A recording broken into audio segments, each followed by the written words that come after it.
Hare Krishna. First, I want to say that I'm very happy to be here in Alachua. It's quite exciting for me to see such an august assembly of devotees. I must say it's also a bit disconcerting to suddenly be faced with all of you. I'm not familiar, I don't know many of you, but I do know some of you, so yeah. I hope over the next weeks and months I'll get to know you more.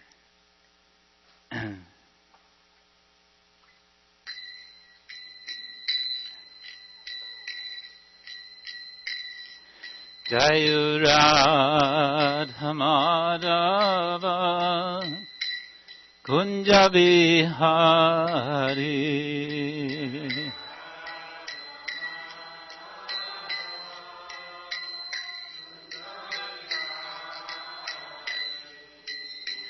Jai Radha Madhava Kunja Bihari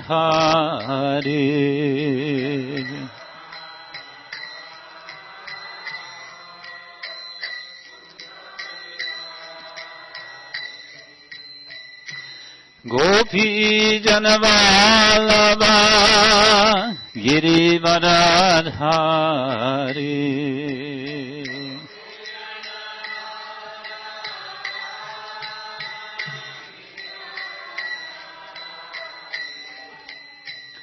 Gopi Janavallabha Girivaradhari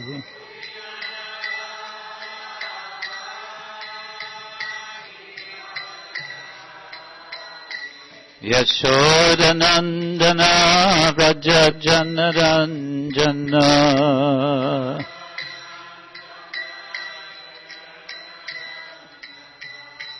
Yashodanandana Vrajajanaranjana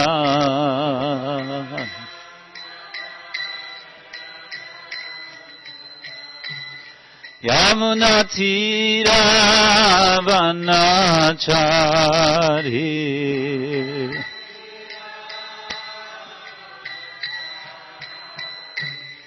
Yamuna Tira Vanachari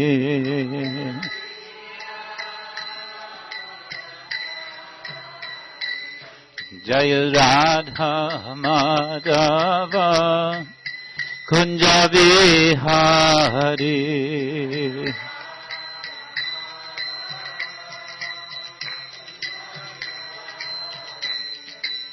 Gopi Janavallabha Girivaradhari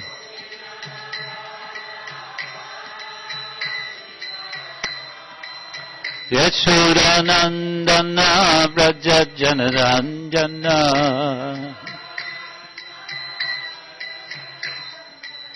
Yashodanandana Vrajajanaranjana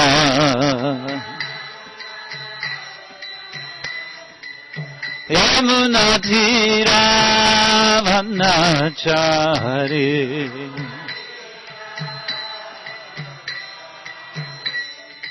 Hare Krishna, Hare Krishna, Krishna Krishna, Hare Hare, Hare Rama, Hare Rama, Rama Rama, Hare Hare.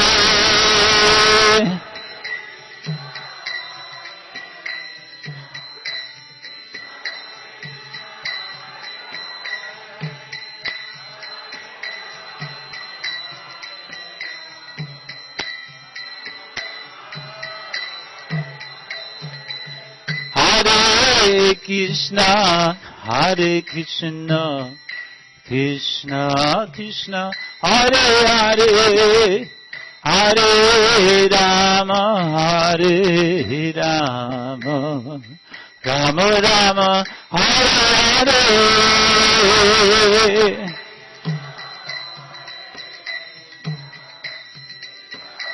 Hare Hare, Hare Rama, Hare Rama, Rama Rama, Hare Hare, Hare Krishna, Hare Krishna, Krishna Krishna, Hare Hare, Hare Rama, Hare Rama, Rama Rama, Hare Hare.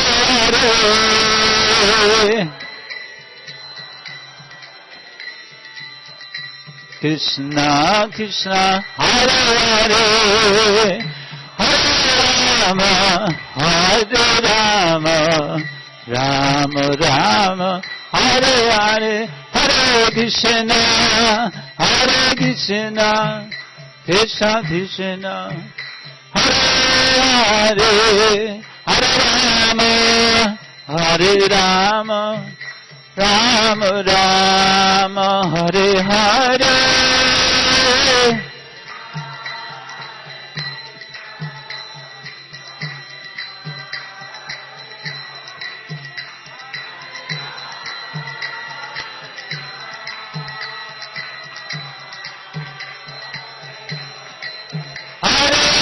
Krishna, Hare Krishna, Krishna Krishna, Hare Hare, Hare Rama, Hare Rama, Rama Rama, Hare Hare.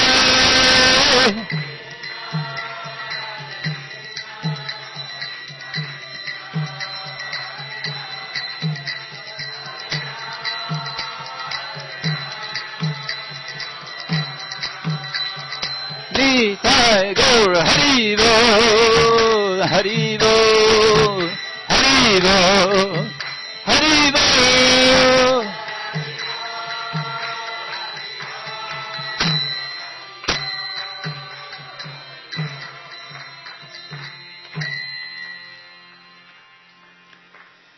Srila Prabhupada ki jai, Ananta Koti Vaishnava Vrinda ki jai, Shri Shri Radha Shyama Sundara ki jai, Grantaraja Srimad Bhagavatam ki jai, Gaura Premanande.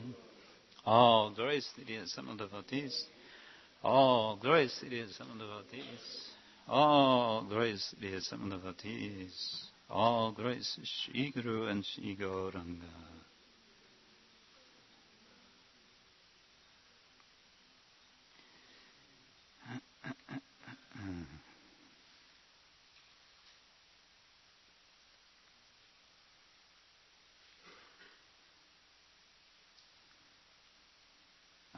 Okay.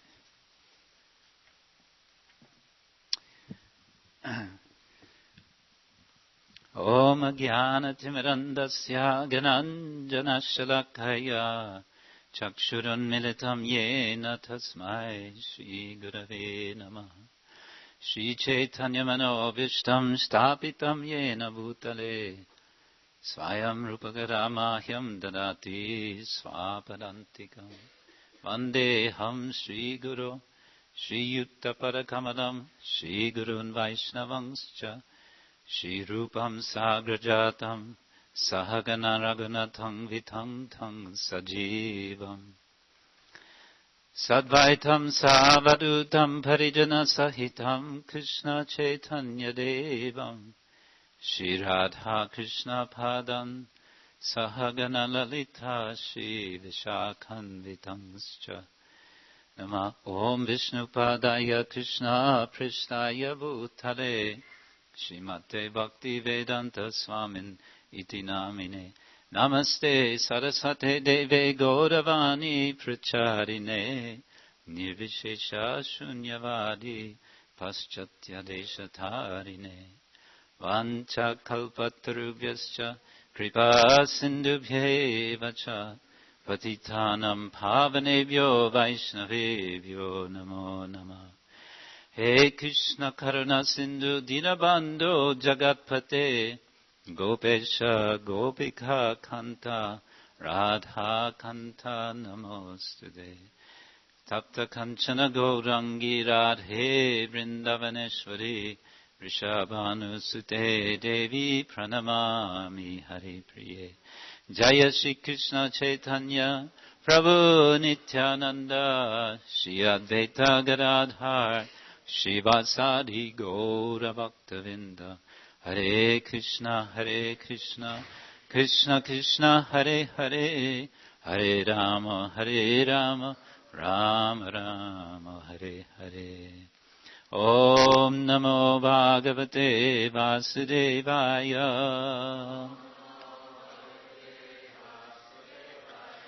Om Namo Bhagavate Vasudevaya.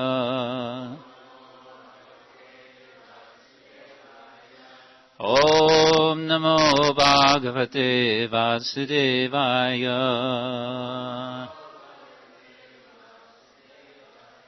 Narayanam Namaskritya Naram Chaiva Narottama Deving Sarasating Vyasam Tato Jayamudiraye Nashta Prayeshva Bhadreshu Nityam Bhagavata Sevaya Bhagavati Uttama Shloke Bhaktir Bhavati Naistiki. Today we're reading from Srimad Bhagavatam, Canto 6, Chapter 5, Narada Muni cursed by Prajapati Daksha. This is verse 44, which is the last verse of the chapter.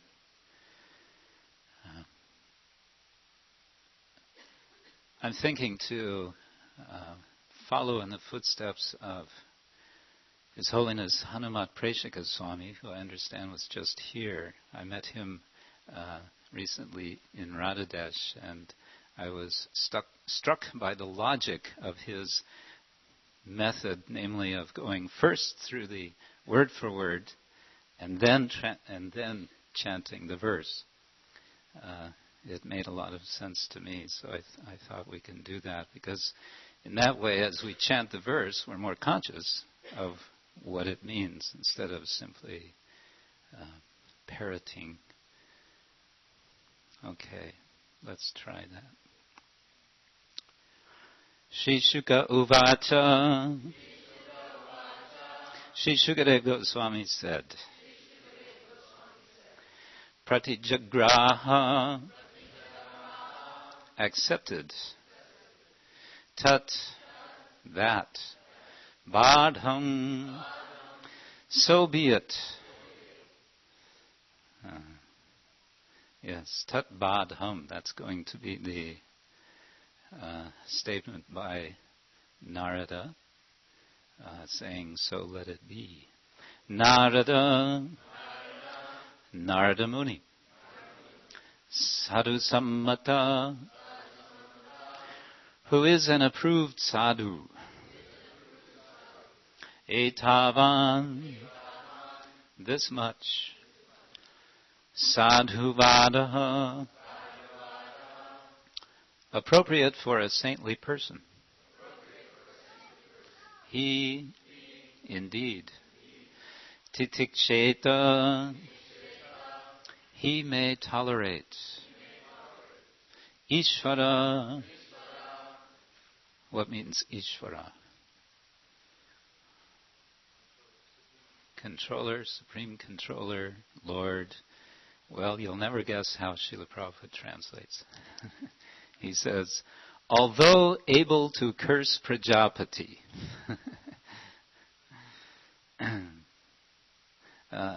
Although able to curse Prajapati Daksha. Svayam, himself. Translation and purport? No, first let's chant it. Shri Shuka Uvacha Pratijagraha Tadbadham Pratijagraha Tadbadham Narada sadhu sammata. Narada sadhu sammata. Etavan sadhu vadohi. Etavan sadhu vadohi. Titikshete swayam. Titikshete swayam. Shri Shuka uvacha.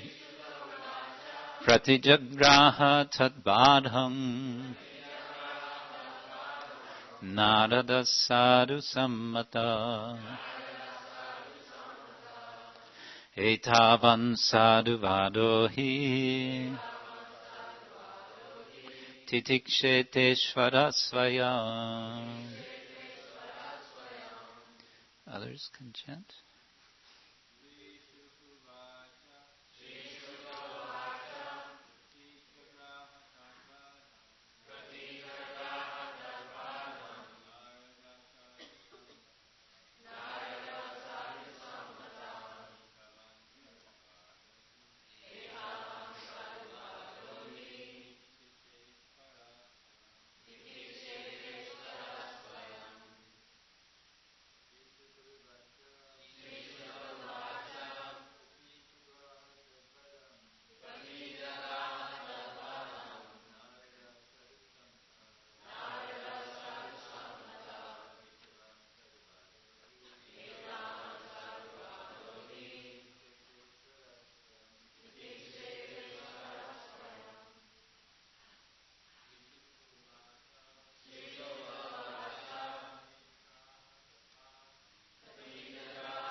Ladies?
Uvacha.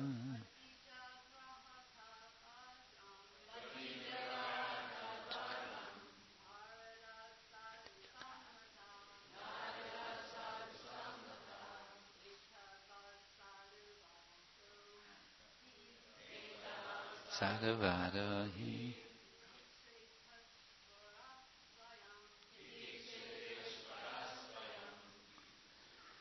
Okay. Translation and purport by His Divine Grace A.C. Bhakti Vedanta Swami Srila Prabhupada Ki Jai. Translation. Sri Shukadeva Goswami continued, My dear King, since Narada Muni is an approved saintly person,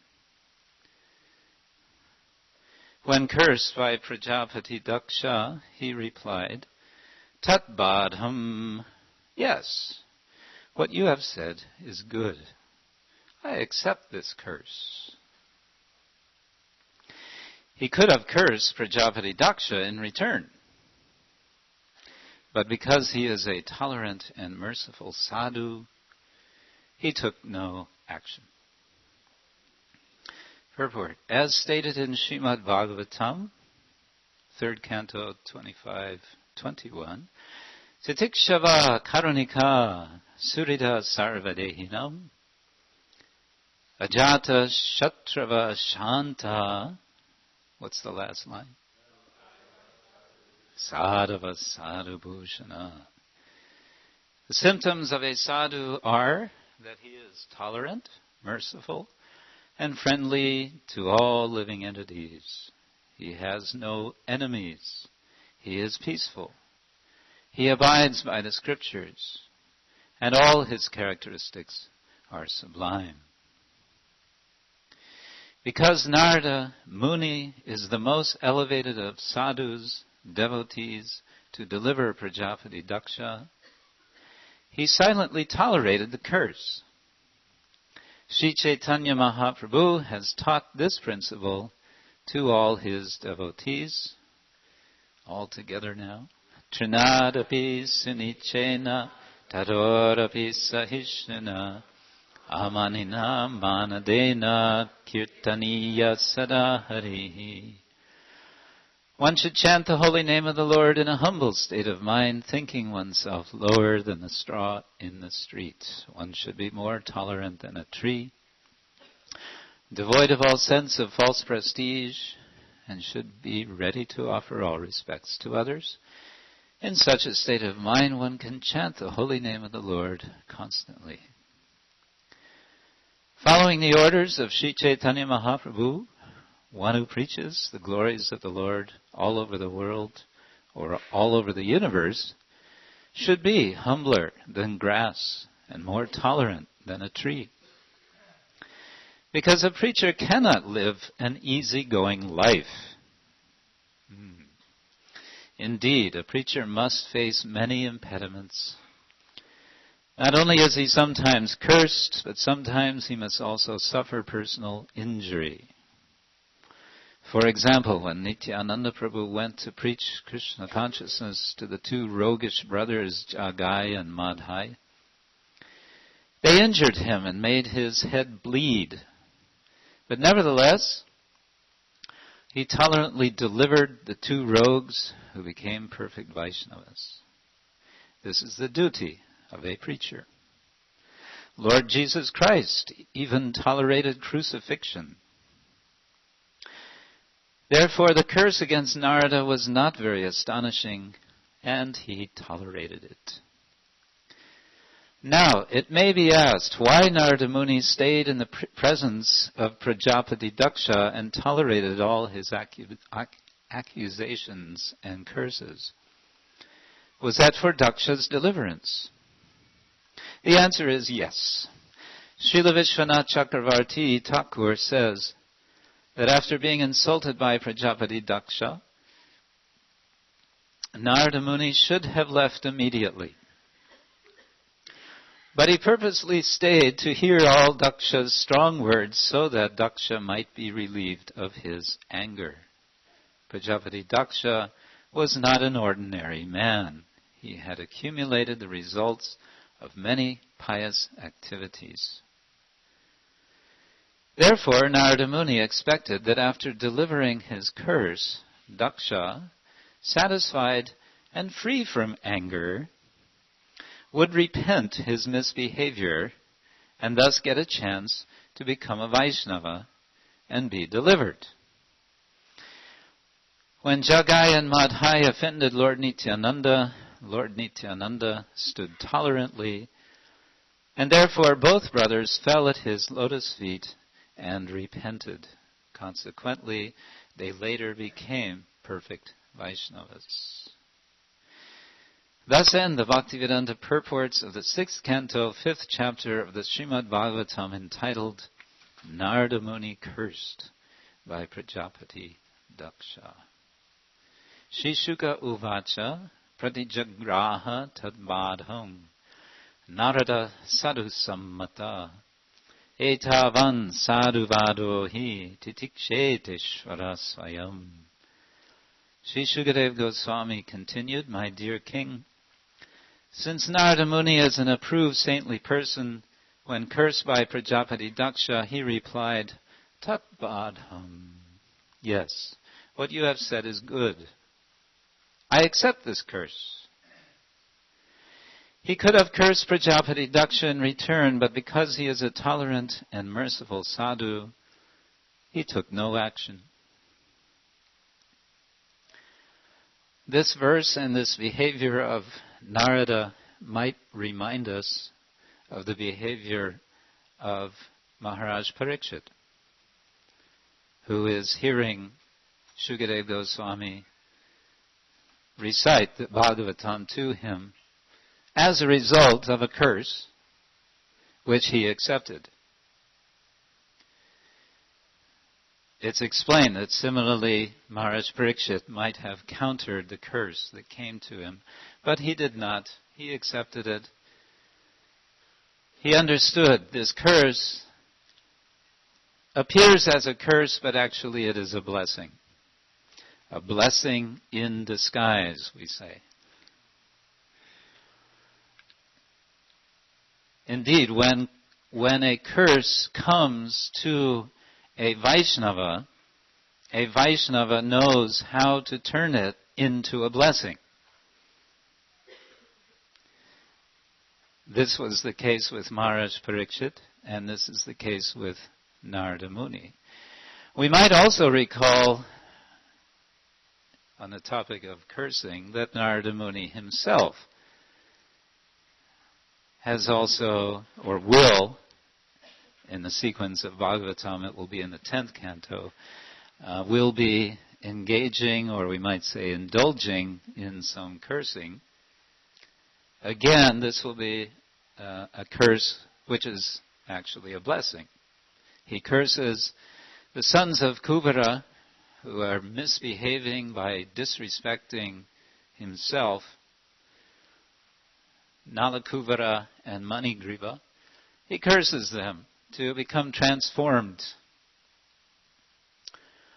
A rather strange transformation, but as is explained, an appropriate transformation considering their behavior. Transforms them into trees, to stand naked, to be tolerant as trees, to learn the lesson, so to say, that Caitanya Mahaprabhu gives in the verse which Srila Prabhupada quotes in this purport. Taror api, or taror iva sahishnuna, to become tolerant like trees. Trees are forced to be tolerant. They have no choice. But we know that this particular cursing is a blessing in disguise, if we like, because it gives opportunity for Krishna to perform his conclusion to a pastime which is a series of pastimes really that we call Damodar Leela, in which Krishna seeks release, so to say.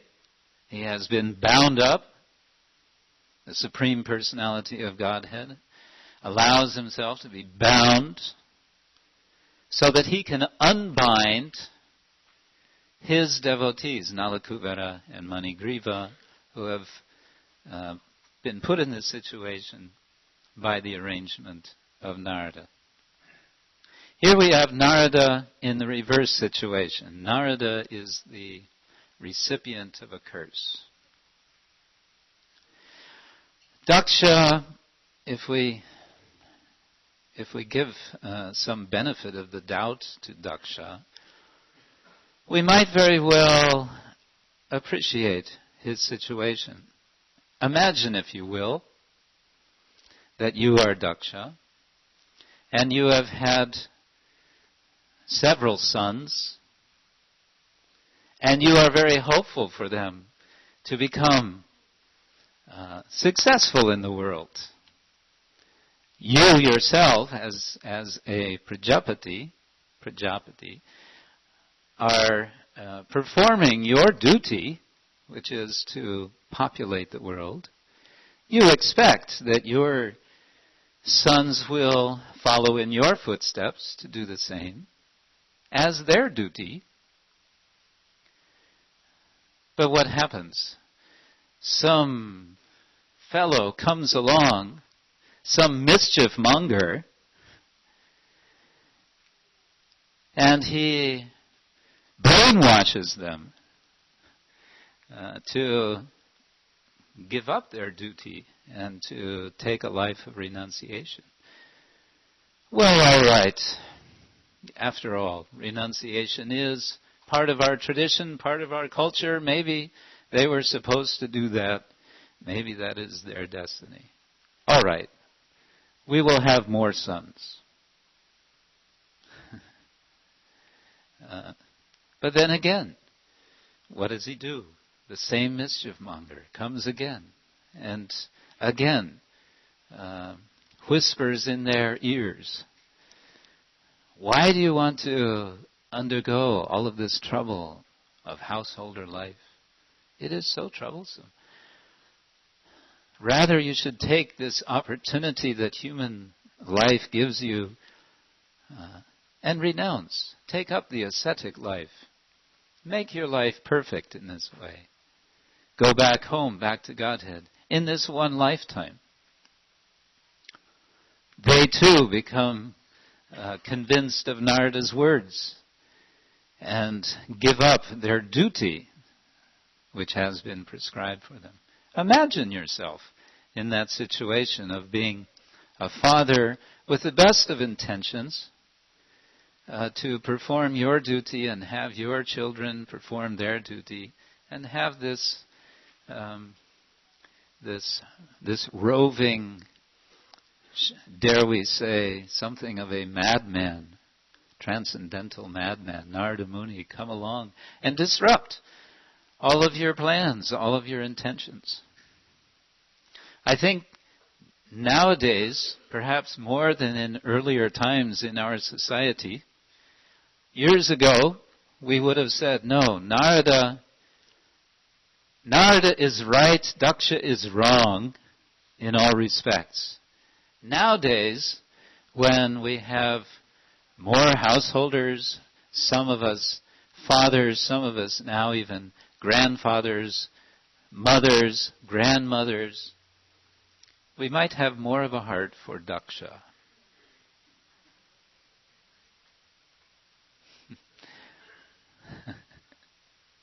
And so when Daksha, in a moment of, we might say, a moment of losing control of his power of speech,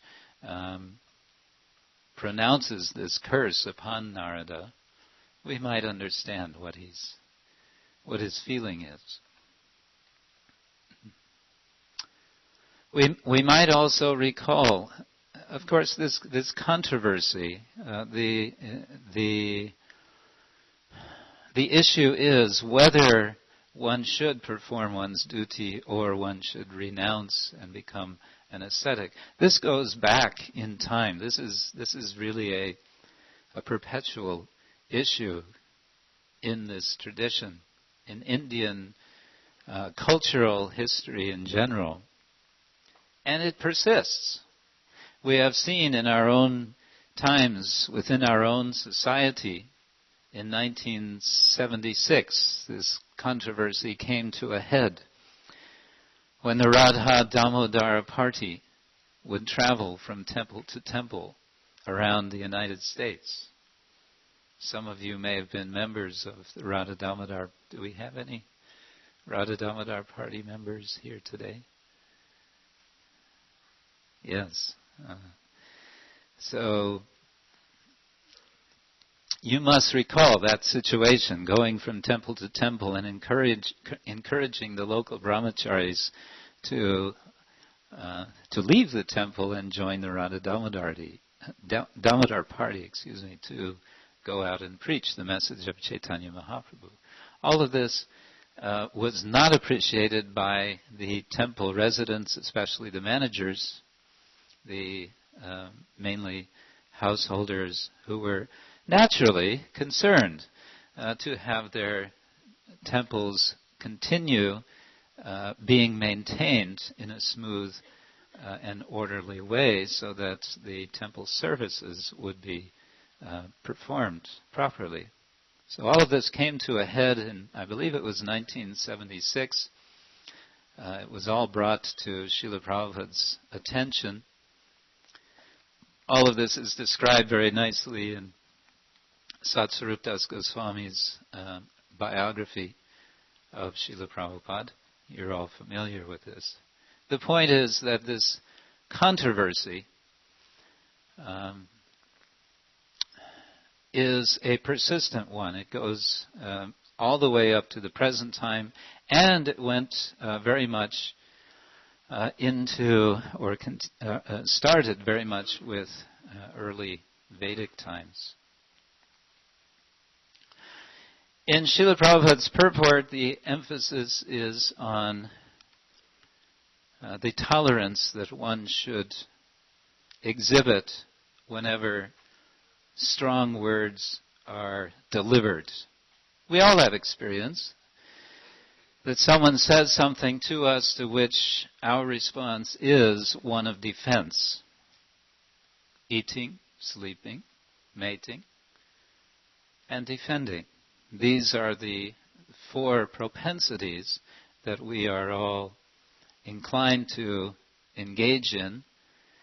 Having material bodies as we do, in regard to these four things not being exceptions to the rule that animals, living beings, in their effort to survive in this world, engage in these activities.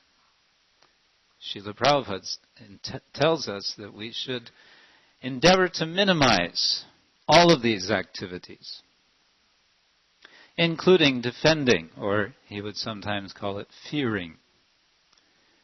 So, the defending propensity comes not only in a physical way, but also through verbal action. And we know from Srila Rupa Goswami that to control the various forces of the body is to become qualified as a sadhu.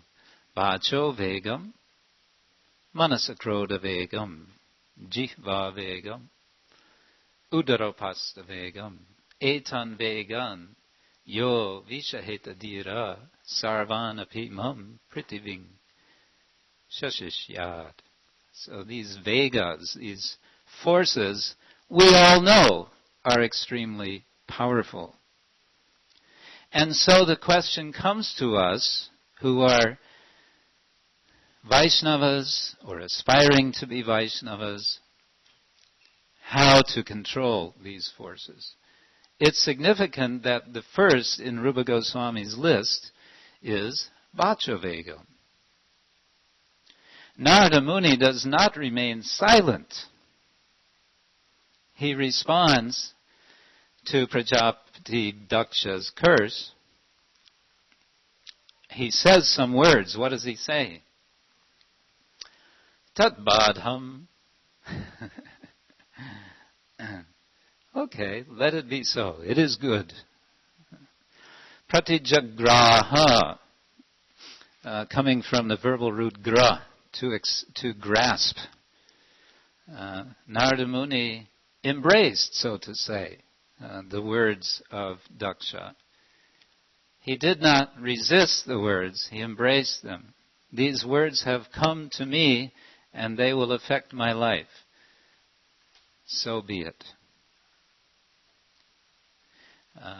So we may ask, how is it that we, who are not Narada, not having the qualification of Narada, being the son of Lord Brahma, how can we control the force of the tongue, the force of speech. Vacho vegam, manasakroda vegam, jiva vegam. The tongue is identified as one force, the words as another, but of course these are intertwined. We may ask ourselves, how can we control? This is the challenge. And so Srila Prabhupada gives us essential instructions in the purport to imbibe the sense or the spirit behind the controlling of the senses, and especially the sense of pronouncing of words. First of all, the attitude of the sadhu, because Narada is identified, sadhu sammata, as an approved, a bona fide, card-carrying sadhu. And so we get the definition. What is a sadhu? Titikshava karanika surita sarvadehinam. Ajata shatrava shanta sadhava sadhabhushana. Titikshava, first of all, tolerance. He or she, sadhu or sadhvi, is tolerant. And this is the very first practical instruction that Lord Krishna gives in Bhagavad Gita. Matra sparshastu konteya shitoshna shukadukada agama apayano anityas tangs titikshasva bharata. Tolerate these dualities. It's a command. Krishna gives an instruction. It's not a suggestion, really. The imperative form is used. Titikshasva, tolerate these dualities. So one of the dualities that comes is fame and infamy. Sometimes we all enjoy some fame, some reputation. We are known in our community or communities for our ways, our qualities, our behavior, and so on. And we are concerned to maintain our reputation. We become very disturbed if our reputation is tainted. But Krishna says in the Bhagavad Gita, sometimes you will not have a good reputation. That has to also be tolerated. So, titikshava karunika, and accompanying the tolerance, because the tolerance will not persist by itself. There has to be a sense of compassion. And this is the idea that we get specifically in this verse in the end of the purport brought out by Srila Vishwanath Chakravarti Thakur, that Narada Muni is tolerant. Why? Because he's compassionate. He is calculating, so to say, that after some time, Daksha's going to get this off of his chest. Sooner or later he's going to wind down. And then he's going to realize, after he's run out of steam, so to say, that, well, maybe he overdid it. There's an incident in Srila Prabhupada's Pastimes. If I remember correctly, it was in Hyderabad when a group of people came, a group of gentlemen came to see Srila Prabhupada with something on their chest. They were from Gita Press, if I remember correctly. And they were very angry with Srila Prabhupada for publishing his Bhagavad Gita as it is, and for promoting the idea that Krishna is the Supreme Personality of Godhead. This is the publisher that publishes the largest quantity of Bhagavad Gitas, Mahabharatas, and Ramayanas, Ramcharitamanas, and Bhagavatam in the world. They produce hundreds of thousands, even millions of copies of these books in their own versions, mainly in Indian languages. So they all came to Srila Prabhupada, surrounded him, and, as we say in English, they gave Prabhupada the sauce. You are ruining Hinduism.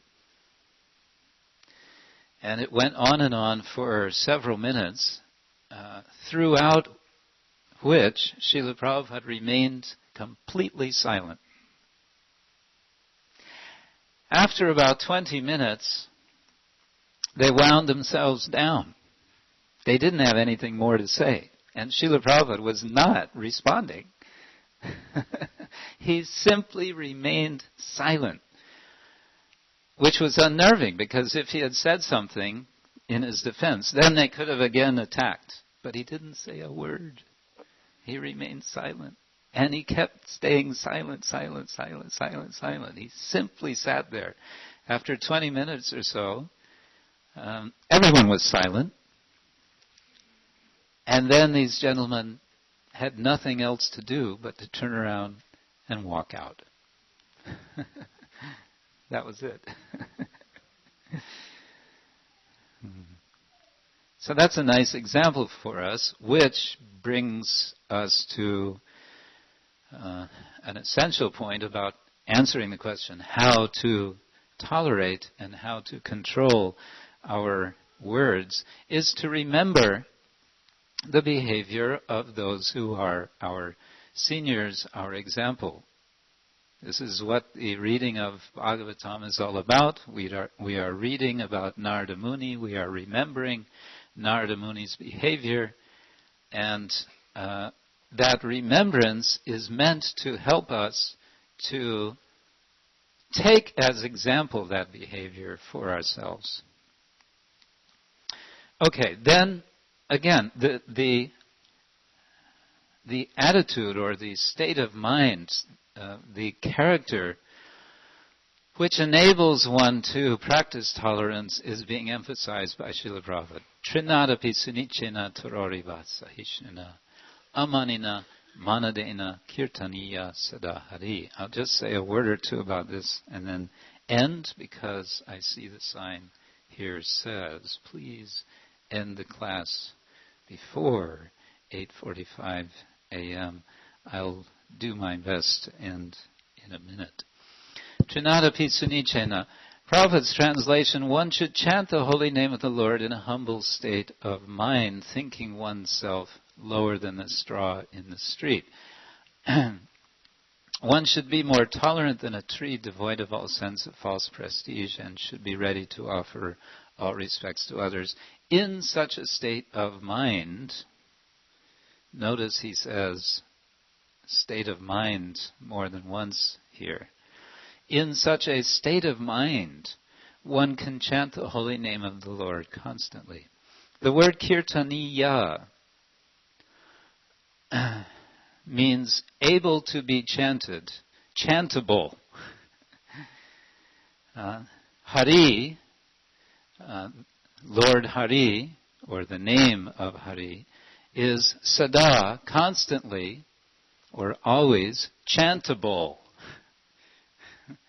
How is it chantable? By means of, and then everything else in the verse is in the grammatic instrumental case. Sunichena, sahishnuna, amanina, manadena. These are all in the instrumental case, which can be translated by means of. So by means of this thinking oneself lower than the straw in the street, thinking oneself like a tree, thinking not so much of oneself, amanina, and then manadena, thinking very much of others. In this way, the name of Hari becomes chantable. It becomes possible to chant the holy name constantly by having this attitude. So, Narada Muni is giving this example, and he is interpreting the words of Daksha as a blessing. That which Daksha wants to give as a curse, he is taking as a blessing. And that's being explained very much in the previous purport, which I don't have time to elaborate on. I was requested to elaborate because the speaker yesterday did not focus so much on that purport, I'm told. It's just, I'll point out, I find it a very nice purport where Prabhupada becomes autobiographical. He tells about himself and his, so to say, curse by the parents of his disciples, such that he cannot stay in one place very long. All right, I will end there and invite any comments or questions or thoughts. Shesha Prabhu. Krishna Kshetra Prabhu, at the beginning of the class you were saying that you don't know many of us here and you'd like to get to know us. And since you have just come, although there was a brief introduction of you at the Sunday program a couple of weeks ago, but this is the first time you've come for our morning program here, I just want to take the opportunity to introduce you to the devotees a little bit, just so that that's done properly, because I think it's important. Although your wonderful class, I think, did more to introduce you. Embarrass me. Your class did more to introduce you and get us to know you than my words, and I thank you for the wonderful lecture you gave. But just for everyone's information, Krishna Kshetra Prabhu, senior disciple of Srila Prabhupada, although American, spent most of his preaching time in Europe, to our loss here in America. But he is the ISKCON minister of deity worship and an authority in deity worship, consulted by devotees. He was. Still is. Maybe not officially, but consulted by devotees around the world in questions of worshiping deities in a temple and puja. He's also completed his PhD recently at Oxford University, and I believe comparative religions was the thesis. We could call it that. In Oxford, they don't actually designate anything. They just say the degree is awarded on the basis of the thesis itself. They give the title of the thesis.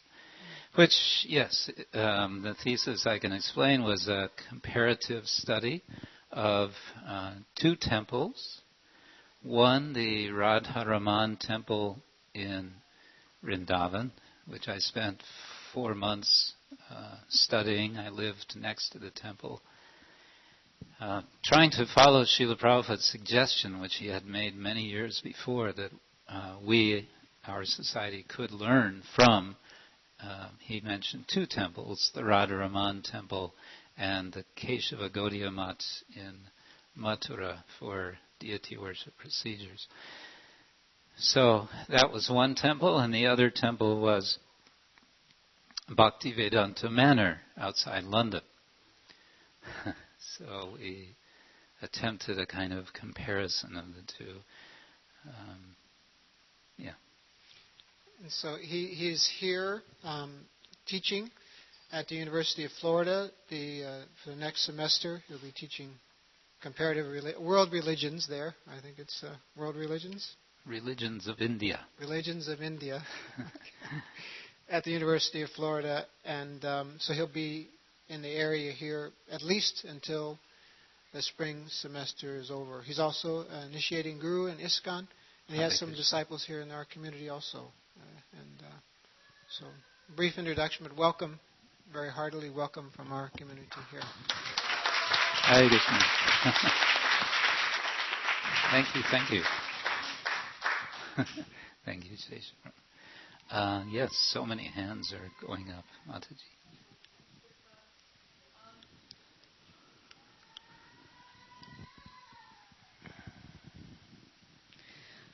When you were talking about Narada Muni being tolerant,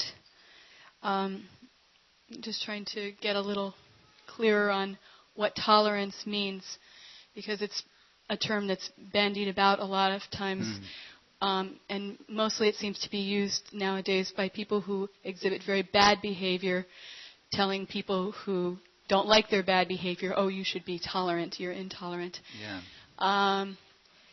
So my question is it seems that Narada Muni tolerated insults and dishonor and curses to himself, but then when it came to Nalakuvara and Manigriva, he didn't tolerate that. And yes. I just was wondering, in one sense, was he tolerant of Daksha's bad behavior, or was there some external reason why he should have been respectful more to Daksha, and that he maybe wouldn't have corrected him or something like that? Does the cursing of Lord Shiva or the insults to Lord Shiva come after this episode or before? Before, I'm told. So yeah, he cursed Lord Shiva before this happened. So he didn't learn his lesson that time. So I was just wondering if maybe Narada Muni should have given him given up on him. Given him back as good as he got, to teach him a lesson, or if there was some reason why he was tolerating not only the insults but Daksha's bad behavior. Or is that too speculative? Well, you've opened up what becomes a huge topic. I want to share the comment that Prabhupada made, which I've always remembered through these years, in 1974, when he visited Germany, and he gave a lecture on Bhagavad Gita, chapter 2, verse 14, Matra Sparshasta Kaunteya. And many of you will have had a similar experience, that when Srila Prabhupada made some one particular comment, it went right to the heart and it stayed there, and we remember it ever since.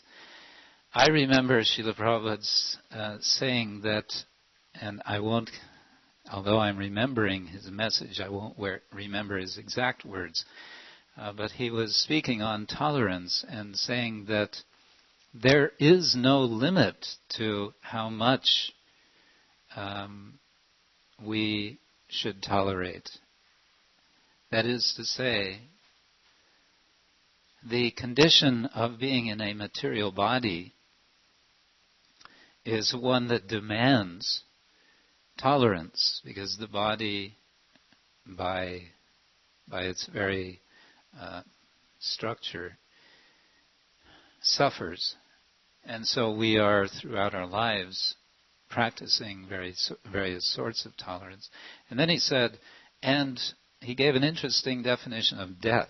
He said, death is when the soul can no longer tolerate the body. That's what death is, when it really becomes no longer tolerable. So, as a rule of thumb, one might venture to say that for oneself, one is trying to, expand the envelope of tolerance. That for one's own benefit, as difficulties come, one tries in various ways to tolerate. But I think the key is here in the verse that Prabhupada's quoting in the purport, Titikshava Karunika. I think it's significant that the list is in this way, that there is Titikshava immediately followed by Karunika. That if there is genuine compassion, then the degree and the style of tolerance becomes clear. We know how to tolerate. Sometimes tolerance comes in the form of,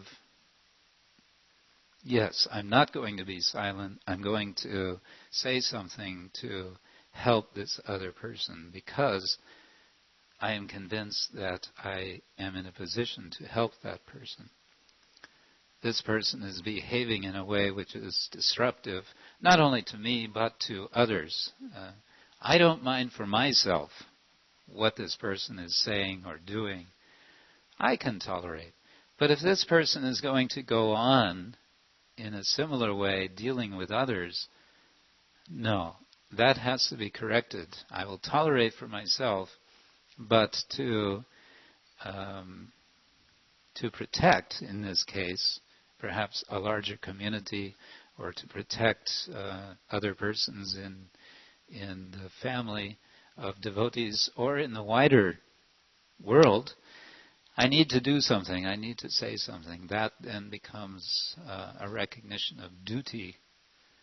And then it becomes a different kind of tolerance, because you may have to put up, because you are saying something rather than being silent, with further challenges from the person, or it may be coming in some other way, that difficulty comes to you because you feel something has to be done, some correction has to be made.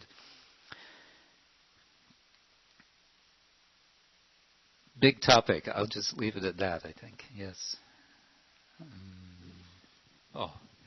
Okay, one from this side. Yes. I don't know names, so. Yeah.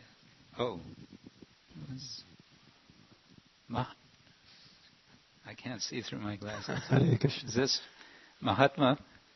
The original Mahatma. The original great soul. Haribol. Good to see you. The Kali Yuga brand, Mahatma. You're speaking about the relation of tolerance and mercy, which I can understand in relation to individuals, being compassionate to them, but we also have to tolerate other things, such as the weather, or you're saying physical pain. So is there still a relation, or is it only in relation to people? Or is it in relation to insects also, to the adibotic? Relation to the fly that's flying around me this morning. Forgive the mosquitoes for biting me. Right. Yes, good question. I think the principle remains that tolerance is associated with compassion, that I want to remain in a condition whereby I can execute my duty of practicing and expanding Krishna consciousness as much as possible, as far as possible. If I'm going to sit and allow myself to get devastated by what we used to call the Bengali Air Force in Mayapur, the mosquitoes of Mayapur, or I presume you have here also in warmer weather your share of mosquitoes, then I won't be able to function. So let me tolerate by remaining in the place where I'm doing my service and making adjustments, reasonable adjustments, so that I can carry on with my service in this situation.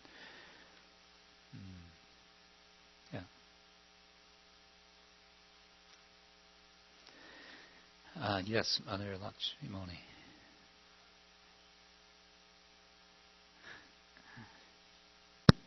I'm getting a barrage of questions. I guess this happens on the first day you give class, right? You get a barrage of questions. When Tulsi Priya was speaking, and in your answer, the thought that came to my mind was King Rahugana, because he had been so tolerant of so many things, insects, insults, personal this and that. But then when he met King Rahugana? I mean, not King Rahugana, but Jud Bharat. When he met King Rahugana, he felt impelled to do something right then and there. And so he broke his silence and his external extreme level of tolerance to give King Rahugana the sauce. Yeah. Yes, very good example. That's exactly. He tolerated, and then he tolerated more, and then he tolerated more. But at one point, he saw, now is the time.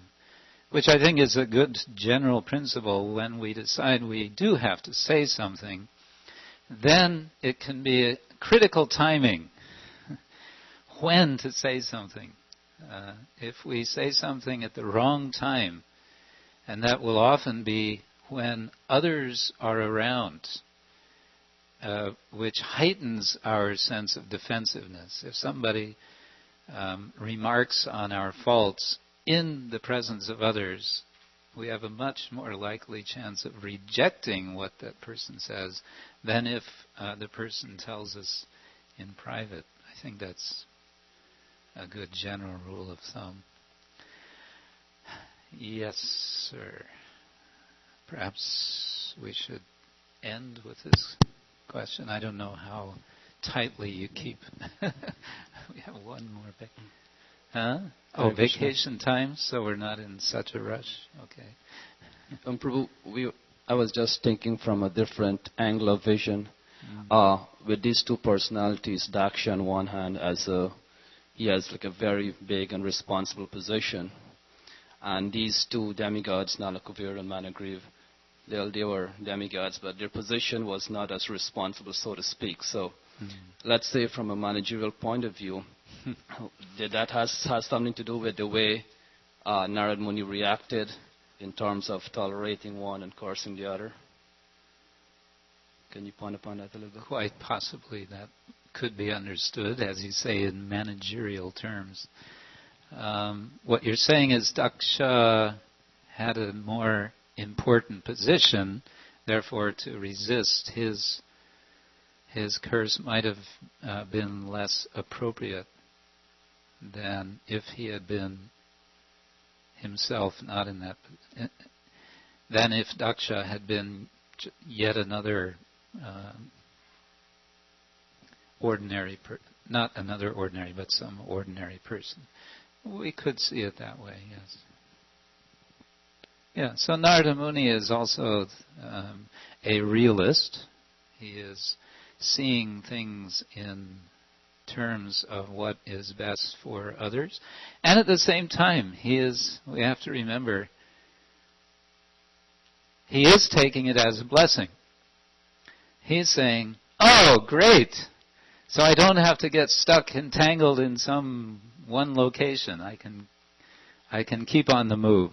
And that will be very beneficial for me, because then I will be beneficial for me, beneficial for others throughout the universe, because I will be able to expand Krishna consciousness. So, okay, one more from Mataji in the back.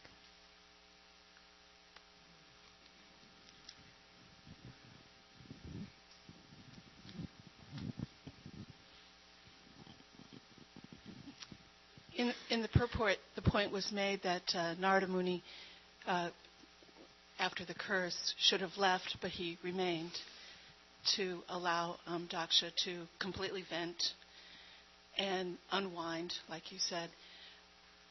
So I was thinking in the example with the Gita Press and Prabhupada, that compassion minimizes the offense that the person is making. That Prabhupada stayed silent in order to lessen the degree of the offense that they were making against him. Also a nice point. Yes, we can see it that way. That's my question. That I was concerned about. If Narada didn't accept it as an offense, then Daksha also does not receive such heavy result. Is that correct?